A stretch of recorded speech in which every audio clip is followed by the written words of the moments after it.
Kufika hii mwaka si kwa ajili ya nguvu yangu, ni kwa ajili ya mapenzi na neema ya Bwana. Hasa sisi watumishi wa Bwana tunapitia mambo mingi sana, lakini yule anayetufariji na kutuinua ni yeye mwana wa Mungu. Bwana Yesu apewe sifa. Kwa hivyo namshukuru Yesu Kristo kwa sababu ya kunipatia ujasiri na hekima na maarifa na roho yoerefu ya kutambua maovu na mazuri mbele yangu. Bwana Yesu apewe sifa. Kwa hivyo namshukuru huyu kwa sababu katika njia zake anazidi kuniongoza kwa ajili yeye ni mwema kwa kila wakati. Bwana Yesu apewe sifa. Bwana ainuliwe. Yeye ni mwema kwa kila wakati katika kazi yake aliyenipa miaka iliyopita kama miaka 35 na sidi kusikilia neno lake. Bwana Yesu apewe sifa. Kwa hivyo nasikiri kumtukuza kwa sababu kuna ahadi niliweka mbele yake na anasema hata ifuncha mpaka akamilishe. Haleluya. Bwana Yesu apewe sifa. Vile nilisema mwanzoni ya kwamba sisi watumishi wa Bwana tunakesha tukiwaombea ili mtiche mkaingie katika majaribio. Bwana Yesu apewe sifa. Bwana ainuliwe. Kwa hivyo hii mwaka tulio nayo, wacha usiku ulio nao. Usifikirie yale uliyotenda mwaka uliopita, umetubu na umerejea kwa Bwana, wacha Bwana akusaidie katika hii safari ya wokovu. Bwana Yesu apewe sifa. Bwana ainuliwe. Kwa hivyo katika hii safari ya wokovu inahitaji uvumilivu na imani katika maombi. Ndio tuposa Bwana akuinue na akulinde. Bwana Yesu apewe sifa. Kwa hivyo hii wakati atategemea vile utaenda mbele ya Bwana.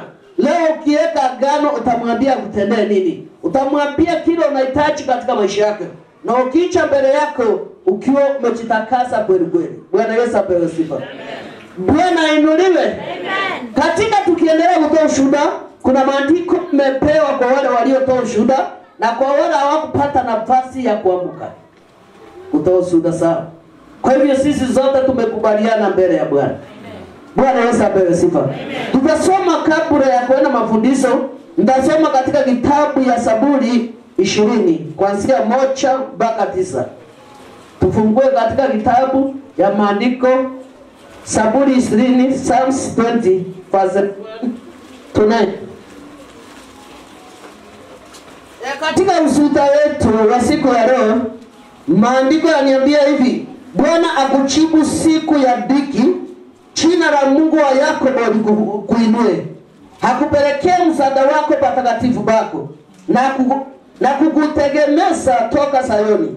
Asikumbuke sadaka zako zote na kusitakabali dhabihu zako.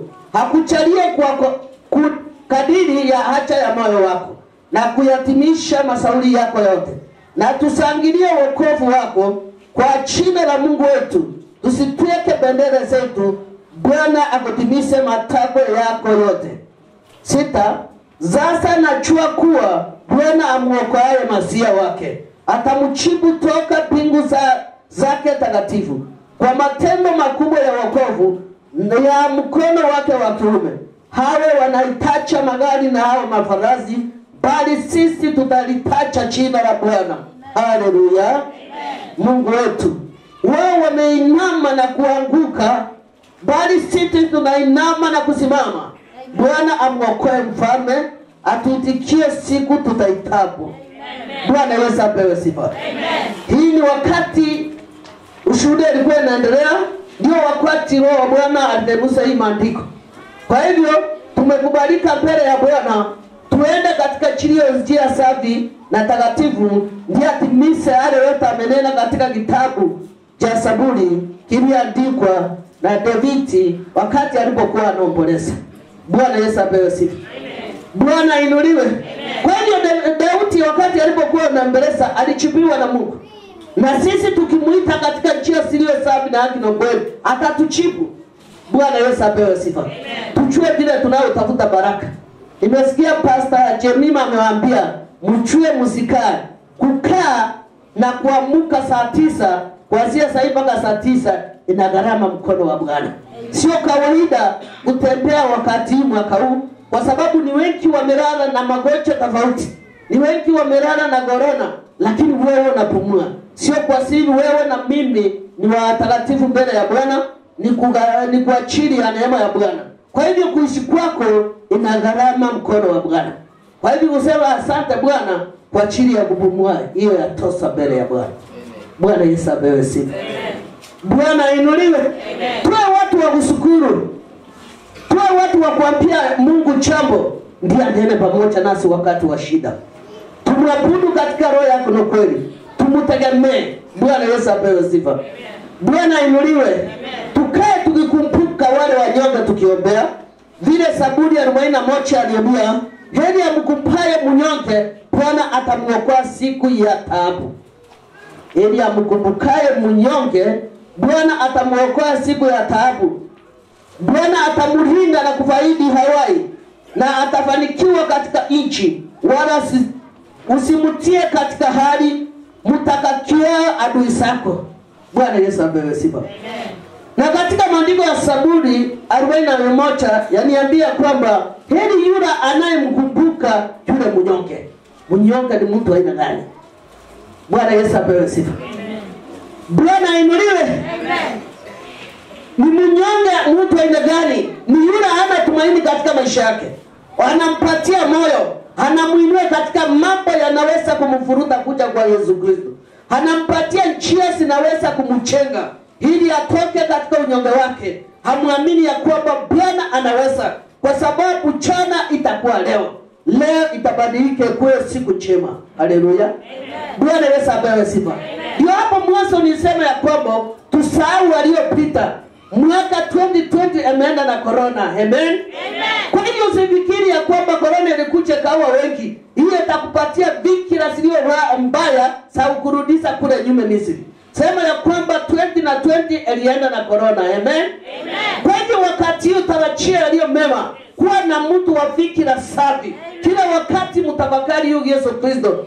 Kuwa na fikra zinazomwabudu katika roho yako na kweli. Uwasa yaliyo mema, ndio Bwana akutendee mema. Bwana Yesu apewe sifa. Bwana inuliwe. Kwa hivyo ni wakati wa kumuita hiyo Bwana. Bwana Yesu apewe sifa. Bwana inuliwe. Maandiko Zaburi 40 mstari wa 9, Daudi akanena hivi: nimehubiri habari za haki katika kusanyiko kubwa. Sikuishuia mdomo wangu, Bwana unajua. Sikusitika haki yako moyoni mwangu. Nimetangaza uaminifu wako na wokovu wako. Sikuficha fadhili zako wala kweli wako katika kusanyiko kubwa. Nawe Bwana usinisuilie rehema zako. Hii ni kilio ya Daudi mwana wa jeshi. Bwana Yesu apewe sifa. Alisema katika kusanyiko alihubiri neno lake. Hakusuia kusema yaliyo mbele ya Bwana. Kwa hivyo usisuie kusema haki mbele ya Bwana, lakini uchitenge na maovu. Usiue kuongea yaliyo maovu. Uinue Bwana katika ndimi zako na moyo. Ndiye aichenge ndani yako akuchenge katika Ukristo ulio takatifu. Haleluya. Bwana Yesu apewe sifa. Daudi akanena akasema, fadhili zako na kweli yako na sinifaidi daima, kwa maana mabaya yaliyonihesabika yamenizunguka na mimi. Maovu yangu yamenipata wala sikuweza kuona. Yamezidi kuliko nywele zangu za kichwa zangu, na moyo wako umeniacha. Ikafika wakati huyu Daudi anasama katika maombi. Akamwambia Bwana, akanyenyekea. Hali ya kunyenyekea ya kwenda mbele ya Bwana. Lazima unyenyekee usame. Umwelezee Bwana ndiye apate kukuinua. Bwana Yesu apewe sifa. Akaona ya kwamba dhambi zake zimekuwa mingi, lakini akaona akienda mbele ya Bwana, Bwana atamtakasa, atamuoze, akuwe mweupe kama taraji. Bwana Yesu apewe sifa.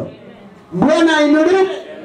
Akasema ya kwamba maovu yangu yamepata wala siwezi kuona. Yamezidi kuliko nywele za kichwa changu, na moyo wangu umeniacha. Bwana, huwe radi kuniokoa. Alinyenyekea, akatubu mbele ya Bwana, ndio Bwana akaonekana. Kwa hivyo tujue vile tunaweza kutafuta uso wa Bwana. Bwana Yesu apewe sifa. Sio kuenda huko na huko. Baada ya jioni unaomba tu na mshukuru. Lakini mahali ulikuwa unapita katika jioni, mlikutana na marafiki, mandugu, watu mbalimbali mkaongea mengi. Ujue kwamba umeteleza katika mungeo yako. lakini wewe umefika kwako unapiga makoti na mshukuru. Bwana hawezi akasikia maombi yako, kwa sababu ukienda vile Daudi alienda.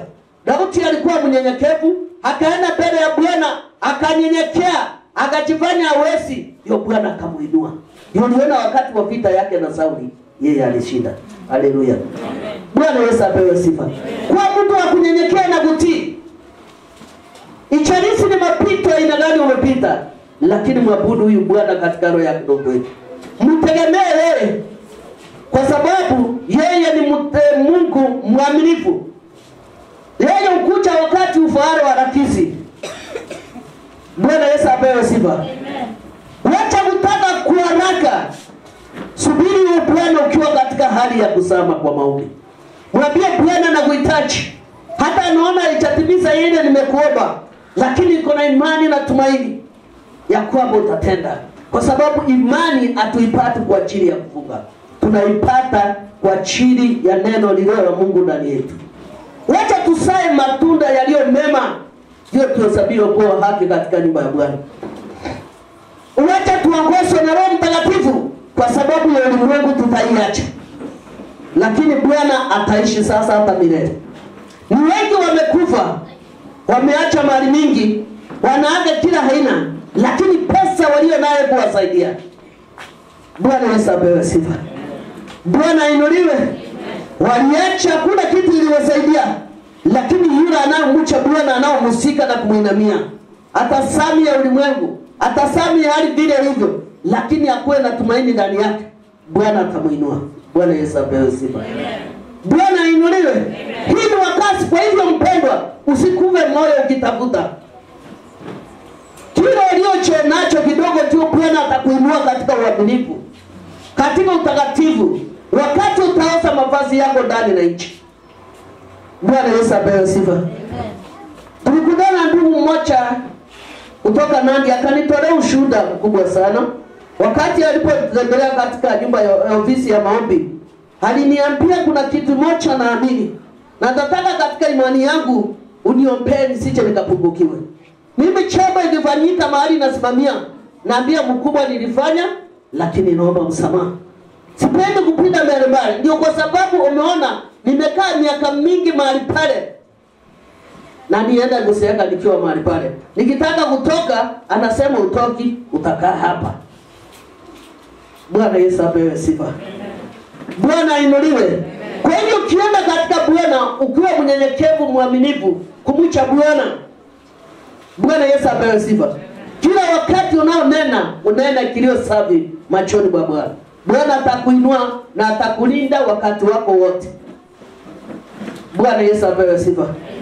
Sijua kwamba wakati uliokoka uliambia Mungu nini. Kama ukimwambia kitu katika maisha yako siku ya leo, mwambie jambo. Bwana Yesu apewe sifa. Bwana inuliwe. Wakati nilipoitwa, niliitwa nikiwa msichana. Bwana Yesu apewe sifa. Nilikuwa naomba Mungu sana, katika familia ilikuwa na shida na vita mingi sana. Sikukata moyo kwa ajili ya nini? Ya ile vita na machangamio niliona, lakini nizidi kusimama katika neno. Bwana Yesu apewe sifa. Na kila nilinde Bwana ndio nazidi kuona ikiendelea. Lakini namshukuru yule Bwana kwa ajili ya ile moyo aliyenipatia mimi.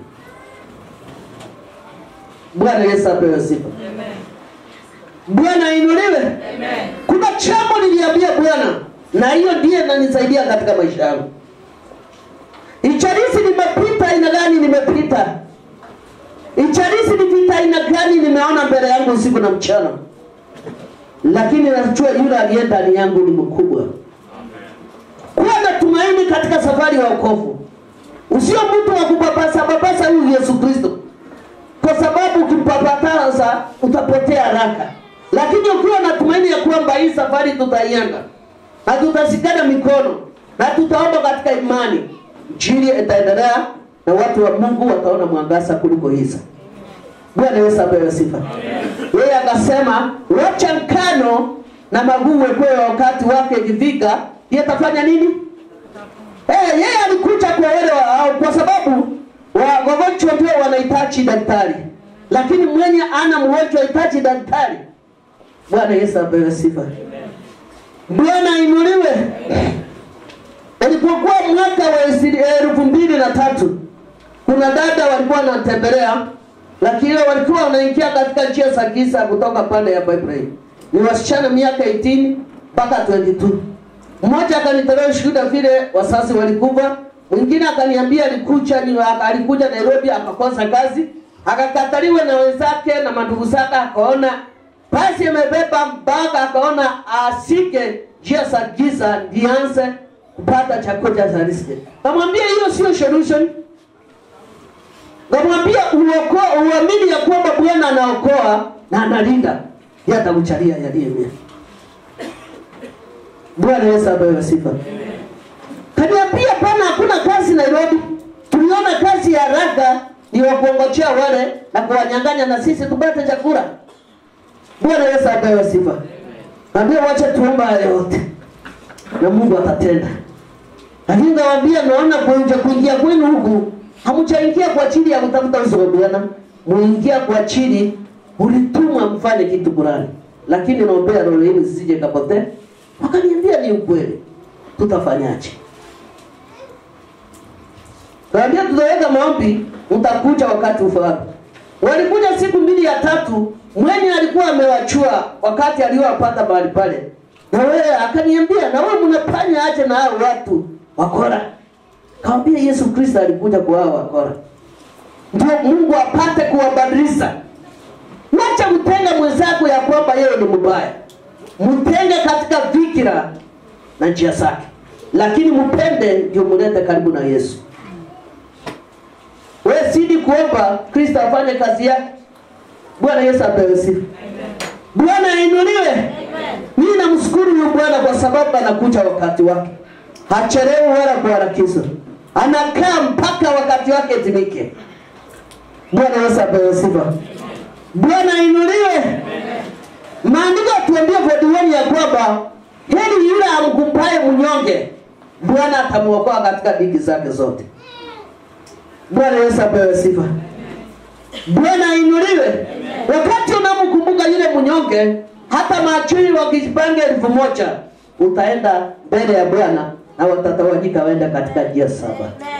Bwana Yesu apewe sifa. Kristo ni mwema kwa sababu mkucha wakati ufaao. Bwana Yesu apewe sifa. Bwana ainuliwe. Na sisi kama watumishi wa Bwana tunakutana na mengi. Wengine wakaendelea unasema ungekuwa wewe ungesema ufalme wa mbinguni ungerudi. Bwana Yesu apewe sifa. Unajua Yesu akicha harakizi wala atumani. Mimi nimemuona akicha yeye peke yake. Atumani kwangu. Bwana Yesu apewe sifa. Lakini namshukuru huyu Bwana kwa sababu anatimiza mapenzi yake. Yeye harakizi wala kuchelewa. Yeye ukucha wakati ufao. Kwa hivyo usione jambo lililo mbele mbaya yako, waanze kuhangaika, waanze kusema atafanya nini, ama atakimbia huko na huko. Isabuse usaidizi. Simama katika neno. Ambia Bwana sasa, najua ya kwamba hii ni vita. Najua ya kwamba hii ni majaribio. Vita utanipigania na hii makombe ya mateso utazinenezania. Bwana Yesu apewe sifa. Wengi tukikuta wa Kristo na makuu tunahangaika. Tunaona kama Mungu ametuacha. Kuna jambo mpendwa naweza kuja mbele yako kwa ajili ya kutia nguvu na imani. Kuna jambo unaweza kuombea usiku na mchana, lakini ikitilize tendeke hiyo jambo, ndio utukufu wa Bwana inakaa. Kwa hiyo tusimlaumu Mungu, tusiraumu Mungu, tusiraumu manabii, na ndio kwa sababu Bwana hakufanya hii ipata kuisha. Hapana. Ukiona kwa kila jambo Mungu akona sababu. Kila jambo ikiape ni kwako, Mungu akona sababu. Uwezi ukalia Ezekiel katika maandiko matakatifu yaniambia kwamba halilia sana, akasema mbona unaacha wale watenda maovu wanafanikiwa? Si wamefika kwao, lakini sisi tuko katika safari ya wokovu. Tunahitaji nguvu na hekima na maarifa. Tunakaa na imani warao watu hawaja mtambua Bwana. Tunakaa na hekima nao. Tunaonyesha upendo, ndio upendo pigana na vita yao. Haleluya. Bwana Yesu apewe sifa. Bwana inuliwe. Bwana Yesu apewe sifa. Kwa hiyo Kristo ni mwema ukucha wakati ufao. Harakisi wala uchelewe. Ukiwa kazini, ukiwa katika kazi yake ya mikono, ukiwa kazini, ukiwa katika biashara yako, muite Bwana. Bwana Yesu apewe sifa. Hata wewe kulia wabeba hiyo biashara yote, Mungu alijua itafika wakati unyang'anyi. Nashukuru Bwana kwa kila chama. Lakini kumbuka Mungu wetu hataki hasara. Atakurudishia mara 7. Amen. Bwana Yesu apewe sifa. Bwana inuliwe. Amen. Ni wakati wa kutafuta kwa Bwana. Ni wakati unaona yale Bwana anakutendea ni ngapi. Ni wakati wa kuangalia ili yale yaliyo 2020 yasije kukufuate. Sai chenga yaliyo mema. Lakini kumbuka kuchenga na Yesu Kristo. Kwa sababu ukichenga na Shetani utabomoa pamoja naye. Bwana Yesu apewe sifa. Amen. Bwana inuliwe. Amen. Bwana apewe sifa. Amen. Maandiko Zaburi 42. Leo ndana vitabu ijaje kuchambua mwaka mpya. Maandiko yatuambia hivi, kama yale yaonavyo sauku mito ya maji, hivyo ndivyo nafsi yangu inakuonea sauku. He Mungu, nafsi yangu imemuonea kiu. Mungu aliye. Lakini nitakapokucha nionekane mbele za Mungu. Bwana Yesu apewe sifa. Yale Mungu aliyotenda mbele ya Daudi yalikuwa mema. Kwa sababu huyo Daudi aliamua kukaa katika yeye. Akakaa ndani ya Yesu na Yesu akakaa ndani yake. Bwana Yesu apewe sifa. Amen. Kwa hivyo Daudi hakuona haya kumtukuza na kumuinua kwa yale yote ametenda. Hakuona haya kwa yale yote aliona maadui wakimsambulia na kutaka kumwangamiza. Alisikuru kwa kila neno. Na wewe Mkristo unafaa ushukuru kwa kila neno. Lakini sahau yale yaliyopita 2020. Chenga mapya sahi. Kama ungekuwa wakati wa Nuhu, ungefanya nini? Lakini kumbuka wakati wa Nuhu Elisa, kile ungefanya wakati huu. Nuhu aliambiwa ambie wakuja pamoja tuchenge nini? Lakini walikataa. Wakati ile ya maji yalikuja kwa wingi, walianza kusema Nuhu tufungulie. Lakini yakakuwa late. Bwana Yesu apewe sifa. Kwa hivyo ungekuwa uko kama mpendo wewe wakati wa Nuhu, ungefanya nini? Kile ungefanya fanya leo. Bwana Yesu apewe sifa. Wacha usema ningefanya, ningetafuta miti mingi. Hapana, tusahau 2020. Tuchenge mudi. Tunachaka kuchenga hekalu ya Bwana ama madhabahu ya Bwana mapya ndani yetu. Ndio tubadilike, tugeuke, tumrudie Bwana. Kama ulikuwa mwizi, wachana na hiyo wizi Elisa. Lakini sasa Bwana fungua roho yako akiingie ndani. Kiwa ulikuwa msharati, wacha kufikiri. Kiwa ulikuwa mganga mchawi, wacha kufikiri yale yaliyopita. Lakini mwaka chenga neno la Bwana ndani yako. Ndio wakati wa shida, wakati wa vita akuinue. Wacha useme wakati ile ningechua ningetubu. Hii dakika ndio yako. Ndio Mungu amekubali uipokee siku ya leo. Hii dakika ile nao ndio yako. Kwa hiyo Mungu anakumbuka akutendea yaliyo mema. Ikiwa wewe utamwamini na kumshika. Haleluya. Amen. Kitabu ya Zaburi 42:3 inatuambia hivi. Machozi yangu yamekuwa chakula changu mchana na usiku. Bidi wanaoniambia mchana kutwa, yuko wapi Mungu wako? Bwana Yesu apewe sifa. Daudi akasema machozi yake yamekuwa chakula yake ya usiku na mchana. Bwana Yesu apewe sifa. Lakini maadui wake wanamuuliza yuko wapi Mungu wako? Ni wengi watakucheka, ni wengi watakuinukia. Wanasema 2020 uliomba sana hatukuona mabadiliko. Yaani ni wale wote Shetani ametuma kwa ajili ya kuvunja moyo. Bwana Yesu apewe sifa. Kwa hiyo kile ulicho nacho umesikilia, usichokagitume. Hata kwa sababu umekutana na rafiki anataka kukubomoa, Shetani atakuja kuonyesha 2020 hakuna kufaulu ulifaulu. Kama hakuna kufaulu ulifaulu katika mtihani, hata hii utafaulu. Hapana, hii ni wakati wa Mungu. Amen. Anataka mabadiliko. Anataka kuinua wale watanyenyekea mbele yake na kutenda yali yake. Bwana Yesu apewe sifa. Amen. Kwa hivyo sema Bwana, niliweka hadi last year sikutimiza, lakini vile nimeanza na unipatie moyo wa kutoa. Unipatie moyo wa kutoa.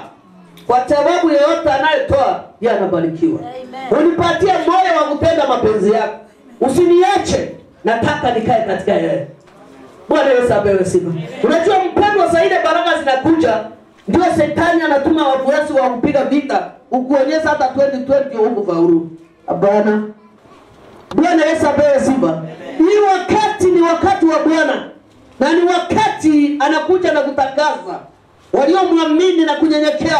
Vile Daudi alinyenyekea, akasema akapata kuinuliwa. Akasema nimeona sauku mbele yako. Bwana Yesu apewe sifa. Bwana ainuliwe. Sitaki utasame ile mateso ilikuwa 2020. Sitaki ona ya kwamba watoto walikaa mwaka mmoja nyumbani bila kusoma, lakini hii ndio wakati wao wanaenda kupita. Amen. Bwana Yesu apewe sifa. Amen. Hii ndio wakati wa Bwana. Ndio siku yake njema. Anataka atukomboe na tuinue. Haleluya. Bwana Yesu apewe sifa. Maadui wengi watakuja kukurudisha nyuma, wakuapie mbona ili ekutendeka na saa hii imetendeka. Hapana, hii ni wakati wako. Kila ungefanya 2020 saa hii kifanye. Bwana Yesu apewe sifa. Tuona sisi kusema tusahau yaliyopita, tupange sasa ndio siku yako. Usione kama umechelewa kwenda mbele ya Bwana. Usione ulifika tarehe moja ukutubu vizuri. Hii ni wakati wako. Ukisema nilivuka mwaka siku, hii ndio dakika yako. Tutaka inama na kumuita Bwana. Muite Bwana kama utamuita tena. Mwambie Bwana nakutarajia katika maisha yangu, najua yatakuwa mapya. Katika ndoa yangu, najua Bwana utaibariki na uinue. Katika watoto wangu, najua utawagusa, utawabadilisha. Amen. Bwana Yesu apewe sifa. Amen. Bwana inuliwe. Amen. Tusione kwamba hata hii mwaka hatutaweza. Ikiwa yeye alituwezesha kuvuka mwaka hii, ikiwa wewe ukupata siku na usingizi yakakuwa mingi, Bwana anakuhitaji dakika hii. Anataka unene vile Daudi mwana wa Jese alinena. Ndio Bwana nje ndani yako atenda makubwa. Bwana Yesu apewe sifa. Amen. Bwana inuliwe. Amen. Kwa hiyo usisikie yale atakayoongea, yale wafuasi wa Isa watakuja na kupata ubomoa katika laini. Chua ya kwa mwambie Bwana Mungu wangu, nataka unipatie kima na uelevu, utafautisha yaliyo mema na mabaya. Ndio mtu akija mbele yangu kama ni rafiki wa kulipomoa, nichue huyo ni rafiki wa kulipomoa. Kama ni rafiki wa kuichenga, nichue huyo ni rafiki wa kunichenga. Yendelea katika hii safari. Usiwe na rafiki kwa ni rafiki. Kumbe ni rafiki anayekumaliza bila wewe kujua. Kwa na rafiki yule anatazama katika neno, na anaweza kukuambia neno, inaweza kuchenga wewe pamoja na nyumba yako. Bwana Yesu apewe sifa. Daudi akasema, na yakumbuka hayo nikiweka wasi nafsi yangu ndani yangu. Daudi alitafakari mahali hapo, anaweka yake wasi, afichi mbele ya Bwana. Dhambi ya kuficha inaua. Lakini Daudi anasema anapokaa na kuwaza na kuwazia, na yaweka wasi mbele ya Bwana. Kwa hiyo usiona haya kumkiri Yesu Kristo. Usiona ya kwamba wengi wanakutazama. Kila mtu ako na kasoro. Mhubiri ananiambia alipotazama katika ulimwengu wa dhambi, alipata kati ya wanaume ni mmoja aliye mwaminifu. Kati ya wanawake hakutambua hata mmoja. Hiyo inanitia ushuni na masaka ndani yangu. Inanitia nguvu katika maombi. Sijui kama wewe mama unawasa nini. Bwana Yesu apewe sifa. Bwana inuliwe. Kwa hiyo tusichoke kumtafuta huyu Yesu Kristo. Tuone tulimtafuta, tukafanya bidii, last year hatukufaulu. Hapana. Hii ndio dakika yako. Hii ndio anataka akubariki. Hii ndio wakati anataka ainue nyumba yako. Hii ndio wakati anataka ataende nje na ukatembee na ukarudi. Hii ndio wakati utaona baraka ya Bwana ikiwa utamwamini na kujiachilia kwake. Haleluya. Jinsi nilivyokuwa nikienda na makutano na kuongoza nyumba kwa Mungu na sauti ya furaha na kusifu mkutano wa sikukuu. Nafsi yangu kwa nini kuinama na kufaidika ndani yangu? Mtumainie Mungu. Bwana Yesu apewe sifa. Daudi alielezea vile aliyofanya kazi ya Bwana. Bwana Yesu apewe sifa. Amen. Alikuwa anashughulika kutenda yaliyo, lakini akakumbuka akasema mtumainie Mungu. Kwa hivyo yeyote anayemtumainia Yesu Kristo hawezi akaibika. Bwana Yesu apewe sifa. Amen. Bwana inuliwe. Amen. Maandiko yatuambia hivi katika kitabu ya Zaburi 90 mstari wa 6. Asubuhi yachipuka na kumea, jioni yakatika na kukauka. Usika haya na tuyatafakari yenye roho wa Bwana ananena na watu wake. Maandiko yatuambia kwamba mstari wa 6 Zaburi 90. Ati asubuhi yachipuka na kumea. Asubuhi na mapema. Siku njema yaonekana asubuhi, si ndio? Kwa hivyo ikiwa sisi wa Kristo siku yetu njema haiwezi kuonekana asubuhi, inakuwa giza throughout. Ikiwa sisi wa mama kati yetu kuna yule ako noisemaker katika nyumba yake, mzee akiamuka akienda kazi, wewe unakuwa noisemaker tu. Bwana Yesu apewe sifa. Inafaa tubadilike kwa sababu Daudi alisema ya kwamba asubuhi yachipuka na kumea, jioni yakatika na kukauka. Wewe ukitaka baraka nzuri utafaidi kuwa noisemaker katika nyumba yako.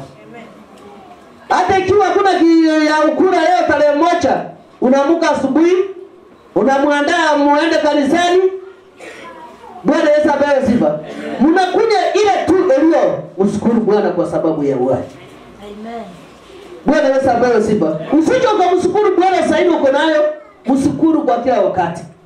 Daudi akatuambia asubuhi yatanuka na kumea, lakini jioni yakauka. Kwa hivyo siku njema yaonekana asubuhi. Kama ukitaka baraka katika nyumba yako, wacha kuwa noisemaker asubuhi.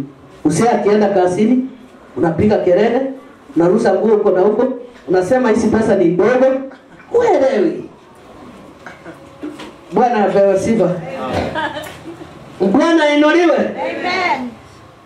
Hizi ni ndogo siwezi nikapiga, ama iko hivi na hivi, ama unanyamaza unafura hapo kwa kiti, Saida anatoka kwa sababu ameenda ni ndogo, unatoka stroke kwako na kula peke yake. Baraka itaingia katika nyumba. Si mkula maji na yeye, mchue mlikula maji na yeye. Amen. Tuombe wa mama mabadiliko, tuache kuwa noisemakers. Ndio baraka ingie kwa sababu asubuhi ndio kunakuwa nini? Ndio baraka. Kwa hivyo ukitaka baraka nyumba yako uwa una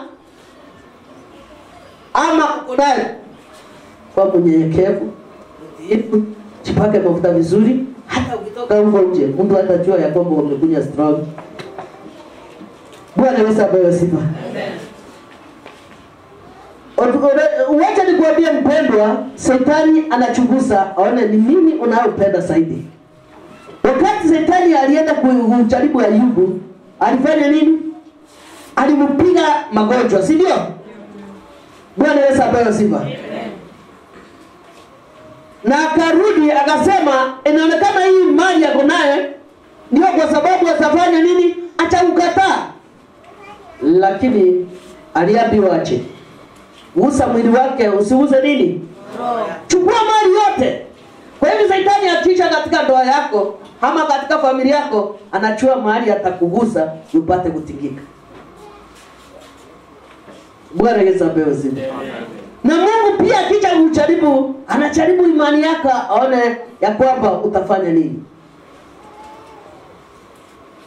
Shughuli kile kidogo ulio nayo na kile kikubwa Mungu atakuongezea. Anajua unahitaji. Usikue wakunena vizuri wakati kiko, lakini wakati hakuna unakuwa unismakers, unatawanya baraka. Bwana Yesu apewe sifa. Maandiko atuambia sasa, maana tumetoeshwa kwa hasira yako na kwa ghadhabu yako tumefadhaishwa. umeyaweka maovu yetu mbele zako, zini zetu katika mwanga wa uso wako. Maana siku zetu zote zimepita katika ashira yako. Tumeteweswa miaka yetu kama kita. Siku ya miaka yetu ni miaka 70. Na ikiwa tunayo nguvu miaka 80. Bwana Yesu apewe sifa. Bwana ainuliwe. Daudi hakuacha kunena. Hata wakati ametendewa mazuri, hata wakati amesusa, alikuwa anamtukuza Bwana. Alikuwa anatafuta njia ya kumwendea Bwana, ndio ndiposa apate kuishi miaka mingi. Wewe ukisusa kidogo unaanza kuteta na kulalamika. Mungu anaweza kukupatia. Unajua Mungu akupatia mali mingi, anajua ya kwamba kuna wale wanahitaji wengi kuja kwako. Akupatia hivi, anatazama moyo wako. Anajua huyu nikimpatia kiwango kama milioni 1, mwaka huu ukienda kuisha watasiba na kila mahali wanaenda wanaongea juu yako. Utaka kumnunulia sweet kama yule. Umpatie nzuri. Atatembea mahali anaishi, alitaja nike mtu. Ataje mtu mwingine. Na niziki ulimnunulia. Sasa ujue yule mtoto ako na kipawa ya baraka gani? Atakuachilia kwa. Kwa hiyo wale tunafunga milango, watoto wa kuingia kwa nyumba, tuifungue tuiache wazi. Tukiwa na mache sasa pamoja. Bwana Yesu apewe sifa. Amen. 95 na ya mwisho. Njoni tumwimbie Bwana, tufanye sangu mwamba wa wokovu wetu. Tuje mbele za kwa shukrani, tumfanyie sangu kwa saburi. Kwa kuwa Bwana ni Mungu mkuu na mfalme mkuu juu ya miungu yote. Kuja kwa Bwana, tumwimbie Bwana, tumfanyie sangwe kwa sababu yeye ndio wokovu wetu. Bwana Yesu apewe sifa. Maandiko yatuambia Daudi akamwambia tumemfanyia sangu na zaburi kwa kuwa Bwana ni Mungu mkuu. Bwana Yesu apewe sifa. Amen. Akazidi kunena kuchoka. Ijarisi Daudi alipita katika mapito gani? Bwana Yesu apewe sifa. Amen. Bwana ainuliwe. Amen. Daudi hata wakati Sauli alitaka kummaliza, nani alimsaidia? Nani anajua kichoto na nikuti? Nani ameongea hivyo? Eneo mkono. Wewe utaenda na zawadi yangu ya leo. Wewe pipi ya makofi mara 20. 1 2 3. Tena. Walimu wa watoto wabarikiwe sana. Amen. Wafanye nini? Wabarikiwe sana. Hii mwaka kuwe yao. Amen. Akofi. Kuna kitu tunataka kujifunza sisi wa Kristo. Bwana Yesu apewe sifa. Tukiangalia katika maandiko tumesoma mbalimbali. Hii kitabu Daudi mwana wa Jese aliponena kwa yale makubwa aliona, kwa yale mapito aliyopitia, lakini yeye aliona ni chakula ya kiroho katika safari yake. Lakini wewe ukibarikiwa kidogo, unaanza kumwasi huyu Mungu, unamsahau. Unaanza kuambia wewe ukicheza Esther nitakugonga na nikulipe. Bwana Yesu apewe sifa. Amen. Lakini yeye alikaa katika unyenyekevu. Shetani hakumwachilia kwa sababu alikuwa anakimbia na baraka zake. Akamsusa, akaona mateso, lakini yeye alizidi kumuinamia Bwana. Bwana Yesu apewe sifa. Amen. Tukaona wakati Daudi alitaka kuvamalizwa na huyu Sauli. Katika nyumba ya Sauli ndio mtoto wake Jonathan alienda. Akamwambia ndio jifiche. Najua baba anaenda kuangamiza. Ni kweli ama ni uongo? Imagine alitoa mtoto wake, adui yake, akaacha kumwambia siri. Hapo ndio Bwana anatenda mapenzi yake. Bwana Yesu apewe sifa.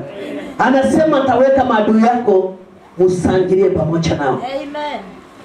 Kwa hivyo usiona adui akipiga vita mchukie, mwanza kuinukiana kwa sababu mtakuwa moto nyinyi nyote.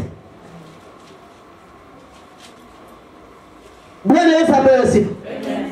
Inafaa umpende zaidi. Usije kumwombea, naweza kuwa maombi yako katika giza. Naweza kuwa upendo wako nikatambadilisha. Upendo Daudi alikuwa nayo, ile ilifanya huyo mtoto wa Sauli akamwibia siri. Akamwambia kwamba baba amepanga kuja kukumaliza. Na ndio ufanye nini? Bwana Yesu apewe sifa. Amen. Bwana ainuliwe. Amen. Bwana Yesu apewe sifa. Amen. Yeye imagine alitoka kwa nini? Mtoto wa adui yake. Alisikia vile kwa wewe. Lakini kwa vile katika hiyo nyumba ya adui yake kulikuwa na mmoja alikuwa anaitwa nani? Nani? Alikuwa amemuogopa Mungu. Akaangalia akaona hata kubali mtumizi wa Bwana amwawe damu. Bwana Yesu apewe sifa. Bwana ainuliwe. Amen. Hiyo sio story, hata siku hizi nenda kawa hivyo. Unaweza kuwa kuna mtu anakupangia maovu. Lakini haina hali wale wakisikia kati ya wale watano, mmoja anasema anakuambia nasikia wewe unakwishi. Kwa hivyo maandiko matakatifu na yake na ukweli. Daudi wakati alipokuwa amepangiwa maovu na Sauli, mtoto wa Sauli Jonathan ndiye alimwibia siri. Bwana Yesu apewe sifa. Amen. Bwana ainuliwe. Amen. Daudi alikuwa mwenye kuomba, roho zilikuwa zimevunjika. Alikuwa mtu wa kupenda watu wote au kuwa na ubaguzi. Bwana Yesu apewe sifa. Amen. Alikuwa anajua kwamba yeye ni Mungu anayetafuta, iwe ngumu, iwe sito, iko furaha anamtafuta huyu Yesu Kristo. Bwana Yesu apewe sifa. Amen. Bwana inuliwe. Maandiko yanatuambia mkononi mwake simo bonde za dunia, hata vilele vya mlima ni vyake. Yaani kila chombo iliyo duniani ya Bwana. Kwa hivyo hakuna mwanadamu anaweza kuibadilisha. Yeye akisema ndio ni ndio. Akisema utaishi utaishi. Kwa hivyo hakuna mwanadamu aliye na uwezo na mamlaka ili yule Muumba wetu. Kwa hivyo sisi tuliochinua tukubali kususwa. Sisi tuliochigamba tukubali kuvinywa. Ndio Bwana atawale katika maisha yetu. Ndio Bwana abadilishe nia yetu mbaya na fikra zetu. Ndio sipate kibali machoni mwa Bwana. Bwana Yesu apewe sifa. Amen. Tuseme Bwana, tengeneza njia zako ndani yangu na fikira zangu ndio ndiposa sipate kibali machoni mwako. Bwana Yesu apewe sifa. Ni wakati wa Bwana. Sitaki muangalie 2020. Nataka muangalie sasa hivi. Hiyo mngefanya 2020, acha kusema hii mwaka imeharibu. Hilo ungefanya 2020, nataka kujifanya leo. Bwana Yesu apewe sifa. Bali yake ndiye aliyefanya na mikono yake iliumbwa nchi kavu. Njooni tumwabudu, tumsujudie, tupige makoti mbele za Bwana aliyetuumba. Daudi akawaambia, bali na nchi kavu ni yake. Njooni tumsujudie huyo Bwana, kwa sababu yeye ametenda maajabu. Msujudie huyo Bwana aliyokutoa 2020 wakati wa corona. Sio ya kwamba wewe ni mtakatifu, wale waliokufa ndio wao kwa wanamjua, ni kwa chini ya neema yake. Daudi akawaambia, njoo basi mwabudu Bwana. Bwana Yesu apewe sifa. Na tupiga makoti mbele za Bwana aliyetuumba, kwa maana ndiye Mungu wetu na sisi tu watu wa malizo yake. Unachua kitambua ya kwamba wewe Mungu ni wako na yeye ndio malizo yako, utapiga mwingine vita maedia. Utakuwa mnyenyekevu, utawinda mwingine. Bwana Yesu apewe sifa. Utasidi kumuita Bwana. Bwana Yesu apewe sifa. Utasidi kumwambia yeye unastahili Bwana. Kwa hivyo hata wale wanapata wezi wanachoma wanafanya makosa. Kwa nini wanafanya makosa? Kwa sababu ile damu inawalilia Bwana. Kwa sababu wamehukumu na hawajakaa kiti enzi. Bwana Yesu apewe sifa. Kwani ukiona mpendo mwingine mahali yako akipiwa, amesabuliwa ameba, na wewe ndio mmoja kukuibia na mtu unamgonga, hakuja kulipa damu yake. Weka pale. Ambia Bwana, uza wale watu wapate kumwachilia. Sio wao waacheni nao waanze kuwapiga. Bwana Yesu apewe sifa. Amen. Maandiko tuambia kwamba kwa maana ndiye Mungu wetu na sisi tu watu wa malizo yake. Na kuondosa mkono wake. Ingawa heri leo usikie sauti yake. Usifanye miguu yenu. Kama vile uko Meriba katika siku ya Masa changwani. Watu walifanya miguu. Walihubiriwa, wakafundishwa, wakaambia vile wanaweza kukaa katika nyumba ya Bwana. Lakini wakawa roho sitokuwa. Usikiliza. Bwana Yesu apewe sifa. Lakini Daudi akawaambia njoo tumwabudu Bwana, tupige makoti mbele yake, tumuite yeye. Wapenda tukipiga leo makoti tumuite yeye, yeye atashuka mwaka huu mzima. Na vile Bwana anasema tupate kuongezewa kwa siku. Bwana Yesu apewe sifa. Amen. Kwa hivyo katika imani sio ya kufunga. Imani ni ya kuamua yale unaweza kutenda mbele ya Bwana. Bwana Yesu apewe sifa. Maandiko yatuambia kwamba hapo waliponicharibu baba zenu, wakanipima, wakayaona matendo yangu. Miaka 40 nilisunika na kisasi kile. Nikasema hao ni watu waliopotoka mioyoni. Ati Bwana akatenda makubwa kwa visasi vyetu, lakini hawakuona hayo. Mungu ameng'ang'ana amekuleta 2021, lakini hujaona mali ya kutoa. Bwana Yesu apewe sifa. Na tena umerudi katika dhambi. Bwana Yesu apewe sifa. Bwana inuliwe. Lakini maandiko yatuambia kama akasema hawa ni watu waliopotoka mioyoni. Hawakuzichua njia zangu. Nikaapa kwa hasira yangu wasiingie laani mwangu. Laani mwangu. Amen. Amen. Kwa wale hawakutii wakati wa visasi vile vya Daudi, Bwana aliwaachilia na kawalaani. Akasema hawataona raha hata milele. Sisi tunahitaji baraka katika hii mwaka, hatutaki laana. Laana iende na 2020. Tunataka nini? Tunataka nini? Baraka. Tunataka nini? Baraka. Tunataka nini? Baraka. Kama unahitaji mpendwa baraka, tii sauti ya Bwana na tenda kulingana na mapenzi yake. Bwana wabariki na wafungue pate kule kabla ya Bishop na viongozi wote wa kanisa na wasalimu amjambo. Bwana Yesu asifiwe. Amen. Wengi wako nijua kwa jina, lakini kwa jina naitwa Milani. Kama mlisikia kuna mtu alipata ajali, akaepuka kifo na mawazo mabaya, ile maombi mliniombea, nazidi kushukuru Mungu. Nikisema Mungu azidi kuwatawala, azidi kuongoza. Amen. Narudishia Mungu shukrani kwa ile yote aliniongoza. Nilipofikishwa pale hospitalini, sikuweza kujua mazuri yenye ilikuwa kwa mwili yangu ama mabaya. Paka kesho yake ikafika kama saa 3 ya usiku, ni kama hasa ndio naanza kuona kidogo, tena nikarudi. Ni kama nilikuwa nakufa, lakini Mungu alizidi kusimama na mimi. Kwa ile maombi yote yenye mliniombea, nashukuru kila wakati nikirudishia Mungu shukrani, azidi kuongoza, azidi kuongeza nguvu ya maombi. Wakati nilipopata shida, sina Bishop alipigiwa simu. Na najua alichukua muda sana kuniombea. Na viongozi hapa wote na washiriki wenzangu wote mlizidi kunipa maombi. Kwa miezi miwili, kwa ile muda niliingia pale hospitalini, mimi ndio nilikuwa nimeonekana mimi ndio nilikuwa mbaya. Hata wale wagonjwa nilipata pale wenye walikuwa wamelazwa pale, walipata maajali, amegongwa, amepatwa na gari shida.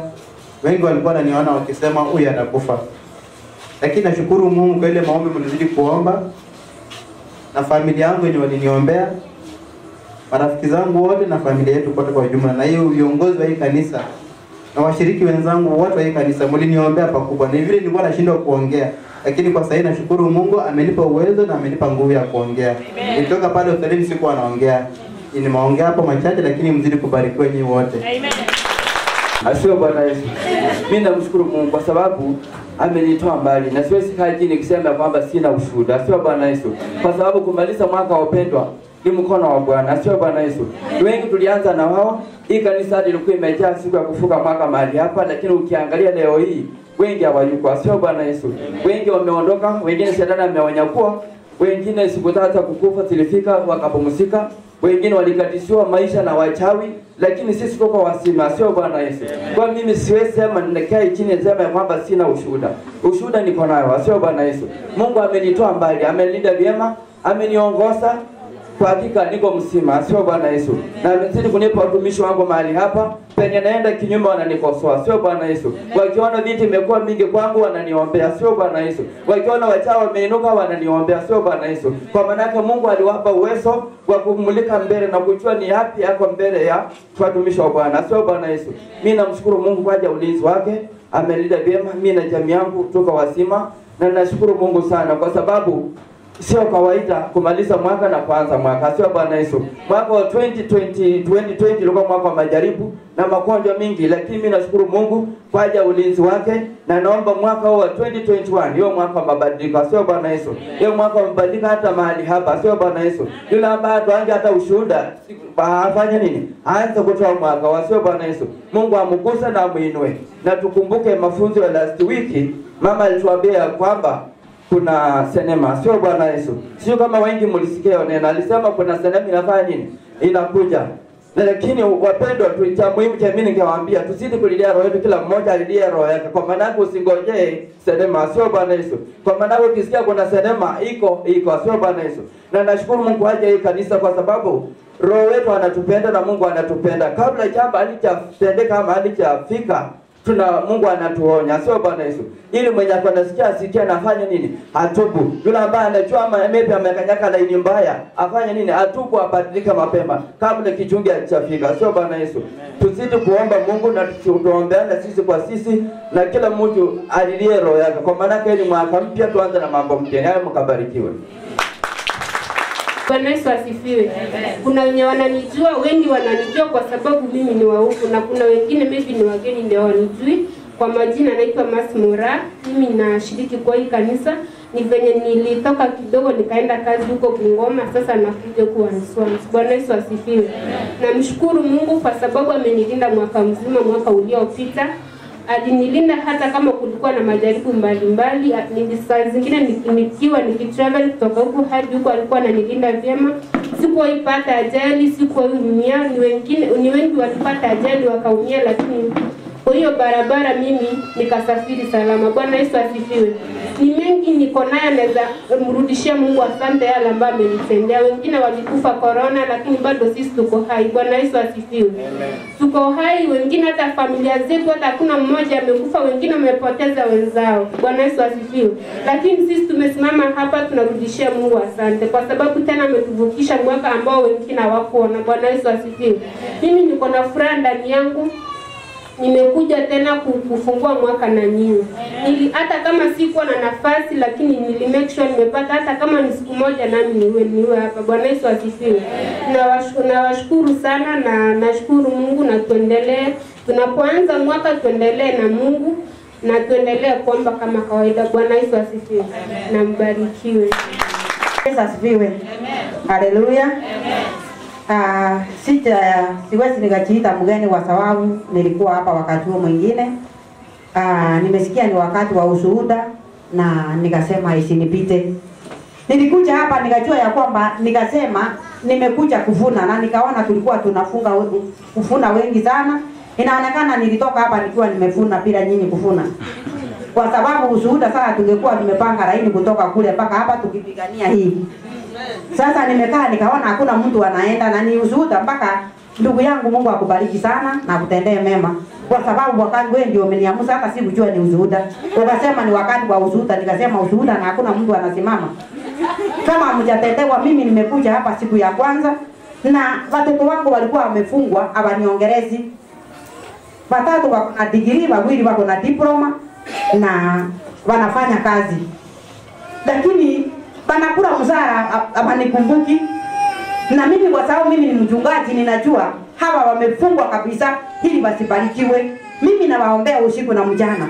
Lakini wakati nilikuja na nikasimama kwa hii madhabahu nikasema nimekuja kuvuna, tarehe 25 nilitumiwa.